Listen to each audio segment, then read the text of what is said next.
મોરબીમાં આમ આદમી પાર્ટીની સભામાં પ્રશ્ન પૂછનાર વ્યક્તિને ફડાકો મારવાની ઘટના બાદ કોંગ્રેસની પ્રતિક્રિયા. લોકશાહીમાં વાણી સ્વતંત્રતાનો સૌનો અધિકાર. આ ઘટનાને અમે વખોડીએ છીએ. Story report by Himanshu Solanki, Morbi.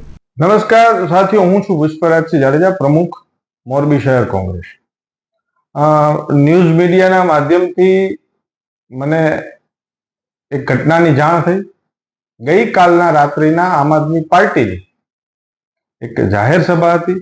એમાં આમ આદમી પાર્ટીના પ્રદેશ પ્રમુખ સહિતના તમામ નેતાઓ હતા અને એ જાહેર સભાની અંદર એક સામાન્ય નાગરિકે પોતાના મનને મૂંઝવતા પ્રશ્નો જ્યારે આમ આદમી પાર્ટીના નેતાઓને પૂછ્યા તો જાહેરમાં મીડિયાની સમક્ષ એ વ્યક્તિને ફડાકો મારવામાં જે આવ્યો છે, એ યુવાનને ફડાકો માર્યો છે, એ ઘટનાને હું સખ્ત શબ્દોમાં વખોડી કાઢું છું. આવું ન બનવું જોઈએ. જાહેર જીવનની અંદર કોઈ પણ રાજકીય પક્ષની જાહેર સભા હોય, લોકોને પોતાની વાણી સ્વતંત્રતાનો અધિકાર છે અને એ વાણી સ્વતંત્રતા હેઠળ કોઈ વ્યક્તિ પ્રશ્ન પૂછી શકે. તો ત્યાં પોલીસ પ્રશાસન પણ હતું.